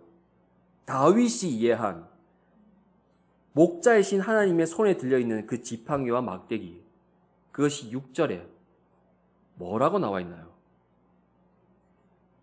선하심과 인자심입니다. 우리는 뭔가 거룩하고 뭔가 번개처럼 막 이런 걸 생각할 수 있는데 아닙니다. 선하심과 인자심. 이게 뭔가요 도대체? 선하심과 인자심. 하나님의 성품입니다. 하나님은 인자하신 분입니다. 하나님은 선한 분이십니다. 여러분 알고 계시죠? 하나님의 그 헤세드와 그 긍휼은 무궁하십니다. 저를 사랑하시고 여기 오사카 온누리 교회에 계시는 모든 성도분들도 하나님은 사랑하십니다. 자기 영을 위해 기꺼이 목숨을 버리십니다. 아까 예수님이 그렇게 말씀하신 것처럼. 그렇다면 하나님과 예수님은 여러분들을 위해 기꺼이 목숨을 바치시는 분이십니다. 다윗은 그 하나님의 성품이 자기를 보호하고 지켜주신다고 믿고 있는 것입니다. 그냥 믿는 것이 아닙니다. 확실히 믿고 있는 겁니다. 확신합니다. 눈에 보이지 않는 이 세상을 초월해 계시는 하나님, 비록 눈에 보이진 않지만 자기가 사망의 음침한 골짜기를 다닐지라도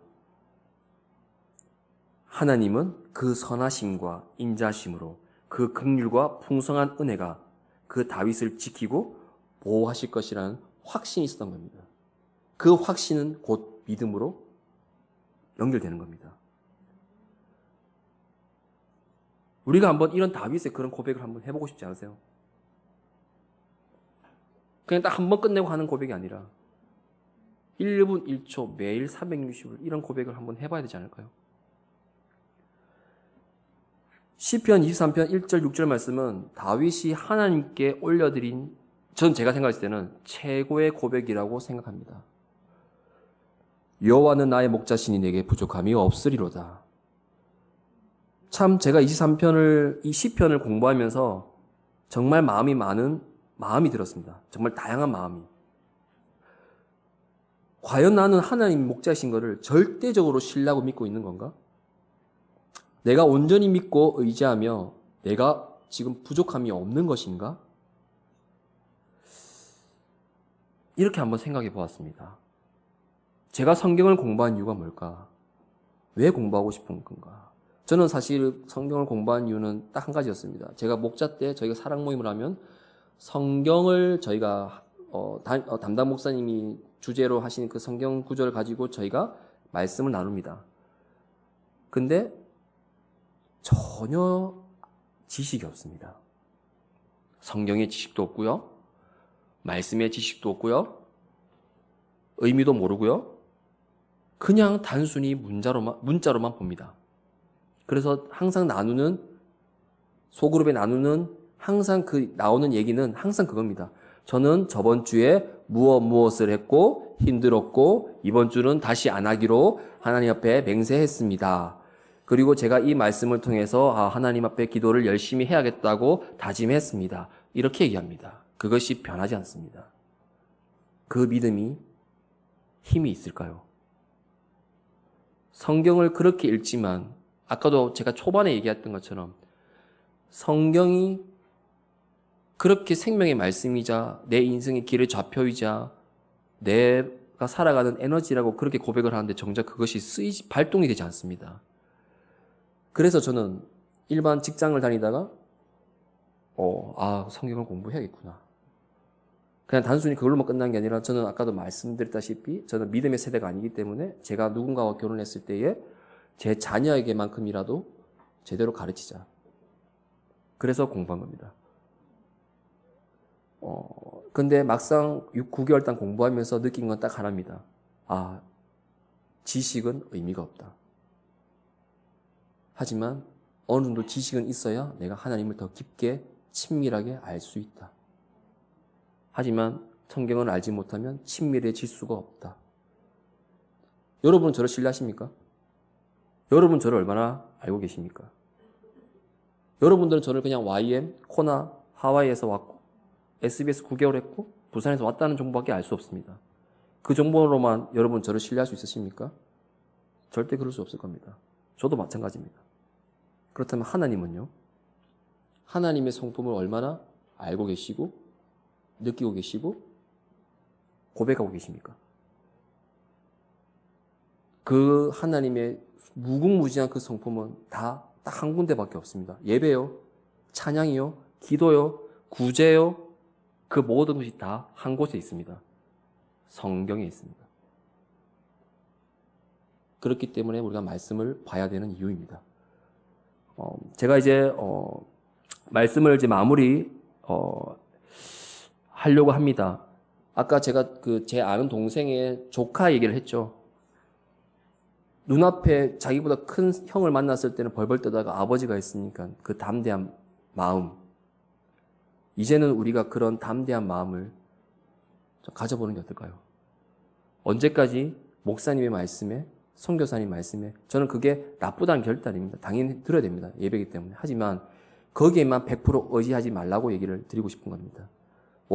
일요일이 딱 끝나고 월요일 되었을 때 본문 내용이 하나도 기억이 나지 않는, 1도 생각이 나지 않는, 큐티를 했는데 아침 새벽에 큐티를 했는데 점심시간 됐더니 그 큐티의 내용이 생각도 나지 않는 그런 표면적인 하나님 앞에 드려지는 예배가 아니라 진심 어린 예배, 다윗처럼 어떤 상황과 환경에 연연하지 않고 흔들리지 않고 그럼에도 불구하고 하나님은 나의 목자시니 내가 부족함이 없으리로다 라는 고백을 꼭 하셨으면 좋겠습니다. 그래서 여러분 한 5분 정도 남았는데 제가 같이 한번 그런 기도를 한번 해봤으면 좋겠습니다. 나중에 기도회를 하실 건데 그냥 잠잠히 제가 어떤 기도를 한번 같이 했으면 좋겠다는 마음이 있었냐면 하나님 저에게 이런 믿음을 주십시오. 하나님 제가 어떠한 상황 가운데서도 여호와가 나의 목자라는 사실을 믿게 해주십시오. 하나님이 어떤 분이신지를 알게 하여 주십시오. 하나님, 저에게 다윗처럼 이런 고백을 할 수 있는 믿음을 더하여 주십시오. 라고 우리가 잠시 기도를 하면 좋겠습니다. 제가 기도하시고 제가 짧게 마무리 기도하고 바로 넘어가겠습니다. 참 좋으신 아버지, 우리가 가지고 있는 그 믿음이 무엇인지를 다시 한번 생각하게 됩니다. 과연 그 믿음이 무엇인가요?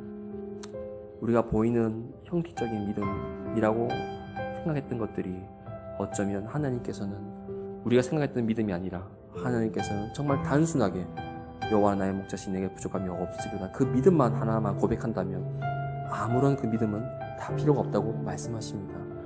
주님, 우리가 그 믿음 가운데에 우리가 온전히 그 삶을 살아가는 자가 되게 하여 주시옵소서.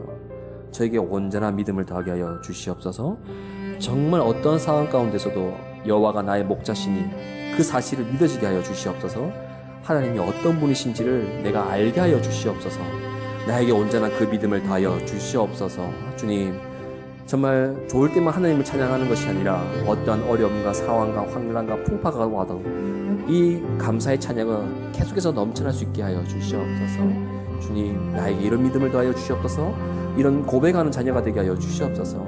우리가 어떠한 상황 가운데도 내가 어떤 삶을 살아갈 때도 그 고백은 잊어버리지 않게 하여 주시옵소서. 정말 그 믿음 가운데 우리가 그 사람을 살아가는 저가 될 수 있기를 간절히 기도합니다. 주님, 하나님께서 오늘 붙들어 주시고 함께 하여 주시옵소서. 참 주신 아버지 감사합니다. 정말 긴 시간을 주셔서 정말 감사합니다. 그리고 시편 23편 1절에서 6절 말씀, 하나님께서 누구보다 사랑하신 그 다윗의 고백을 우리가 함께 나눌 수 있게 허락하여 주심에 감사합니다. 하나님, 다윗이 고백한 것처럼 여호와는 나의 목자시니 내가 부족함이 없으리로다. 정말 이 66권 중에 어쩌면 최고의 고백이 아닐까 고백합니다. 주님, 우리가 좋을 때만 이렇게 고백하는 것이 아니라 우리의 삶이 어떠한 언덕이 얼마나 높든지 그 언덕을 넘을지라도 우리가 그 언덕에 주저앉을지라도 다윗이 고백했던 여호와는 나의 목자시니 내가 부족함이 없으리로다. 이 고백이 진심으로 나오게 하여 주시옵소서. 주님, 하나님이 어떤 분이신지, 예수님이 어떤 분이신지를 우리에게 알게 하여 주시옵소서. 항상 주님 앞에 우리가 서 있기를 원합니다. 항상 주변의 상황을 보일지라도 이 믿음의 고백은 잊어버리지 않기를 원합니다. 정말 생명과도 바꿀 수 없는 우리 사랑하는 주님, 이 오사카 온누리 교회에 하나님이 사랑하시는 이 영혼들에게 많은 축복과 은혜, 무엇보다 그 믿음의 씨앗을 심어지게 하여 주시옵소서. 이들의 곁을 지켜주시고, 때로는 누군가는 이곳에 타지로 오시는 분도 있으시고 이곳에 정착하며 살아가신 분도 있으신데 어찌 어려운 일이 없겠습니까? 저보다 하나님이 더 아실 거라 고백합니다. 주님, 이들의 어려움과 상황 속을 주님께서 누구보다 아실 거라 고백하오니 이들을 하나님께서 구원하여 주시고 이들을 힘을 내게 하여 주시고 이들을 회복시켜 주시고 이들을 안아주시기를 간절히 기도합니다. 하나님, 우리 오사카 온누리 교회를 축복하여 주시고 이 예배를 축복하여 주시며 이 모든 일정 가운데 또 그 이후의 일정 가운데도 주님께서 함께하여 주시고 하나님께서 역사하여 주시옵소서. 감사합니다. 사랑합니다. 이 모든 것도 살아계시는 우리 주 예수 그리스도 이름으로 기도드렸습니다. 아멘. 네, 감사합니다.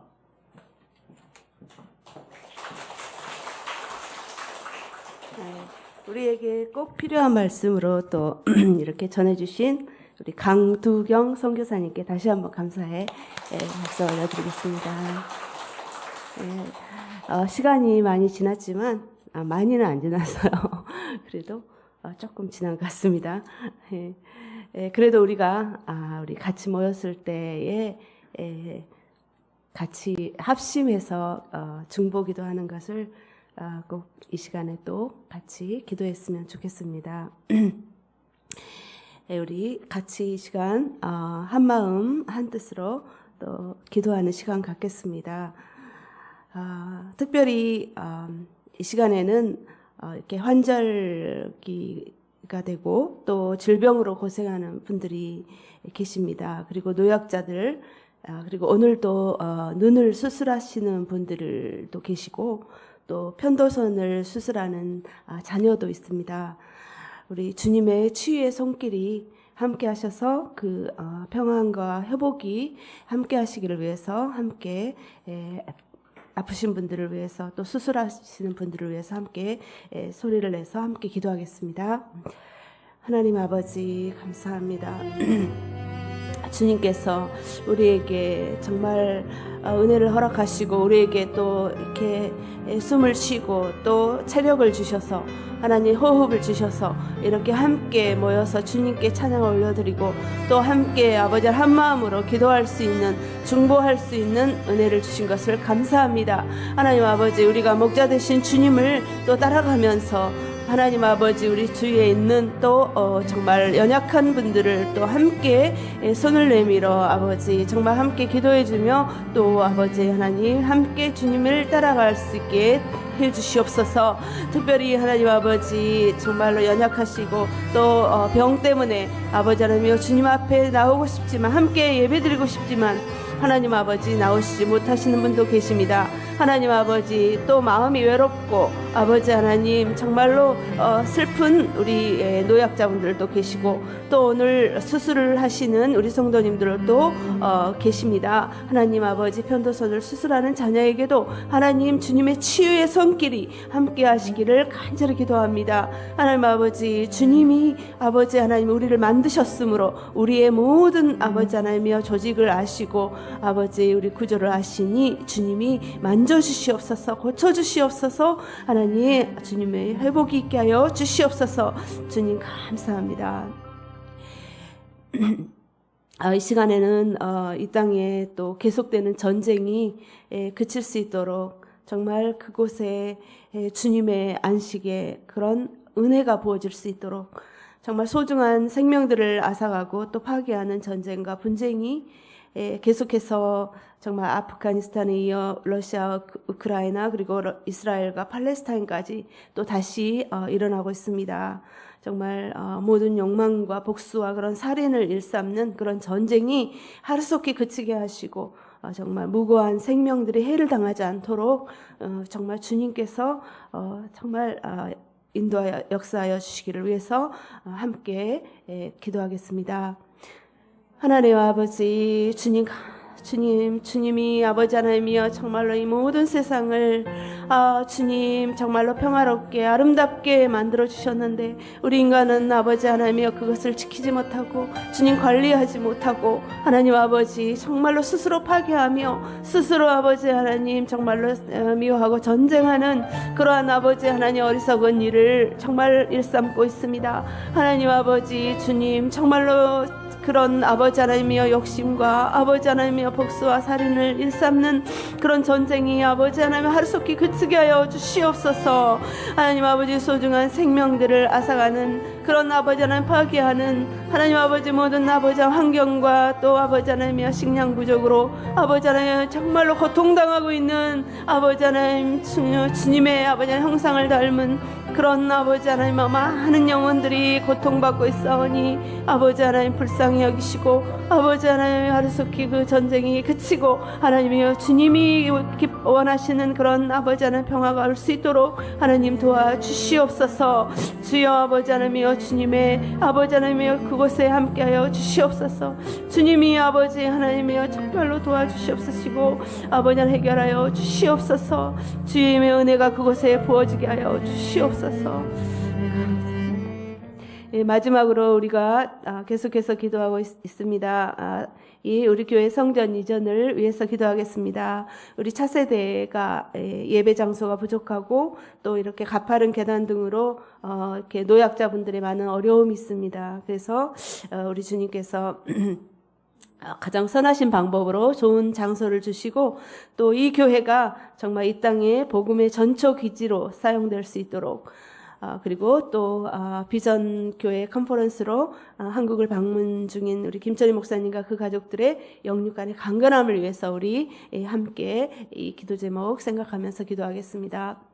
하나님 아버지 감사합니다. 주님께서 정말 이 일본 땅 아버지 한가운데 이 오사카 온누리 교회를 세워주시고 하나님 아버지 정말로 우리가 아버지 하나님 이 땅을 위해서 기도하며 아버지 하나님이여 정말로 전도의 마음 선교의 마음으로 아버지 하나님 날마다 또 섬기면서 함께 아버지 하나님 정말로 인도함을 받게 하신 것 감사합니다. 하나님 아버지 주님께서 정말로 그러나 이 아버지 하나님 교회가 이 교회 건물이 정말 아버지 하나님 여러 가지 또 문제가 있습니다. 하나님 정말 차세대들을 주님께서 많이 보내주셔서 아버지 하나님 감사합니다. 그러나 아버지 하나님 장소가 아버지 하나님 부족하여서 하나님 아버지 또 아버지 하나님 가파른 계단 때문에 많이 정말로 아이들이 또 다치고 노약자들이 어려움을 겪고 있습니다. 하나님 아버지 주님의 정말로 선하신 방법을 기대합니다. 하나님 주님께서 원하시는 좋은 장소를 또 허락하시고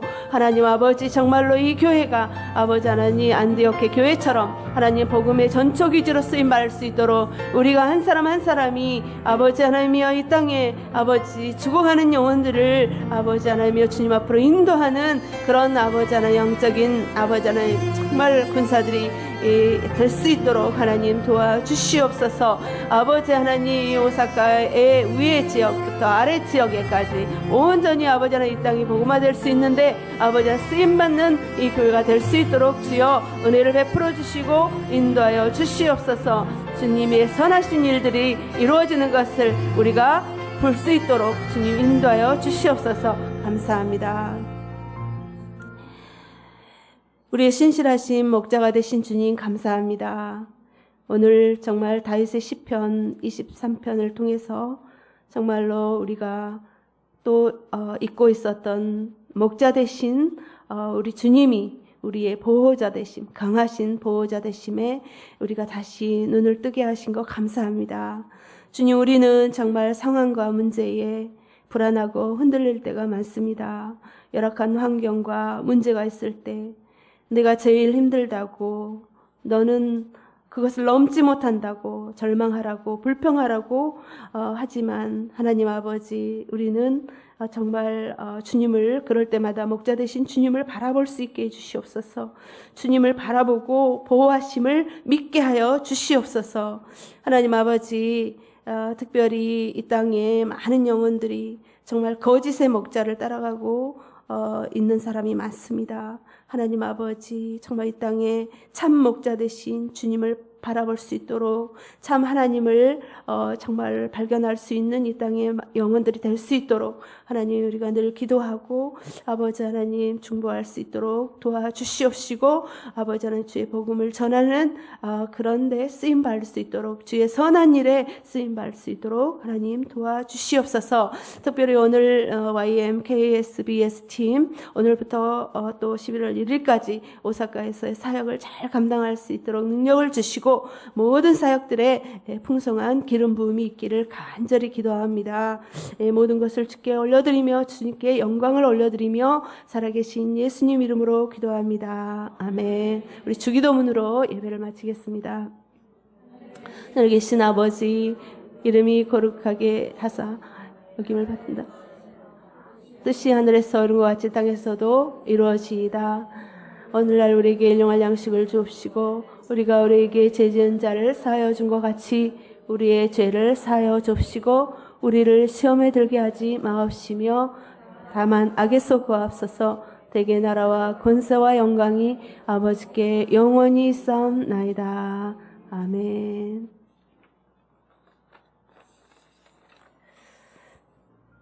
우리 친교하고 자유롭게 또 돌아가시면 되겠습니다.